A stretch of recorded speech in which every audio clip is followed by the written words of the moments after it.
No অথবা টেল।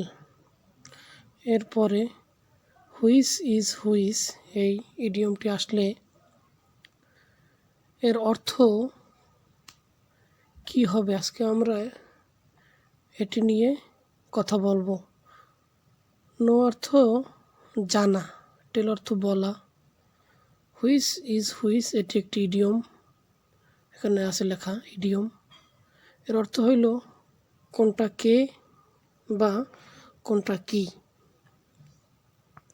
অর্থাৎ দুই বা অধিক ব্যক্তি দেখতে একই রকমের অথবা অনেক বস্তু দেখতে একই রকমের, এদের মধ্যে পার্থক্য করতে পারা,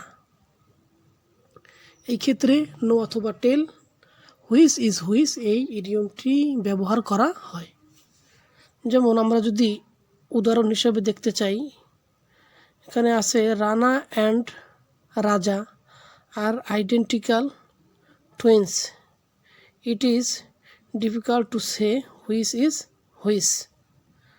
অর্থ, রানা এবং রাজা আইডেন্টিক্যাল টুইন্স, আইডেন্টিক্যাল শব্দের অর্থ হইল হুবহু, অনুরূপ, যমজ। রানা এবং রাজা তারা হুবহু বা অনুরূপ যমজ, অর্থাৎ দেখতে একই রকমের। ইট is difficult to say which is which, কোনটা কে তা বলা কঠিন। আমরা দেখতে পাচ্ছি যে সে এরপরে হুইচ ইজ হুইচ আসছে। এরপরে দ্য টুইন সিস্টার্স, যমজ বোনরা আর এক্স্যাক্টলি অ্যালাইক, একেবারেই একই রকম, টু মি আমার কাছে।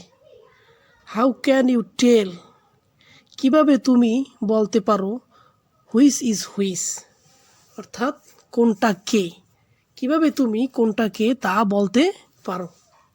এরপর আমরা যদি দেখি দ্য টুইন্স, যমজরা, আর সো অ্যালাইক, এতটাই একই রকম।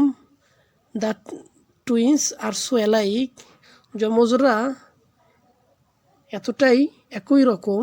আই ক্যান নট টেল, আমি বলতে পারি না, হুইচ ইজ হুইচ, কোনটা কে, অর্থাৎ যমজরা যে এতটাই একই রকম দেখতে, কোনটা কে তা আমি বলতে পারি না। এরপরের উদাহরণে for the first few month the babies looked so alike I could not tell which is which. প্রথম কয়েক মাসে, for the first few months, প্রথম কয়েক মাসে, দ্য বেবিস বাচ্চারা, লুকড দেখতে, সো অ্যালাইক এতটাই একই রকম যে আই কুড নট টেল আমি বলতে পারি না, হুইচ ইজ হুইচ, কোনটা কে। অর্থাৎ আমরা এখন দেখতে পাইলাম যে টেল অথবা এরপরে হুইচ ইজ হুইচ আসলে তখন অর্থ হইবে যে কোনটা কে বা কোনটা কি তা জানা বা বলা। আজকের এ পর্যন্তই।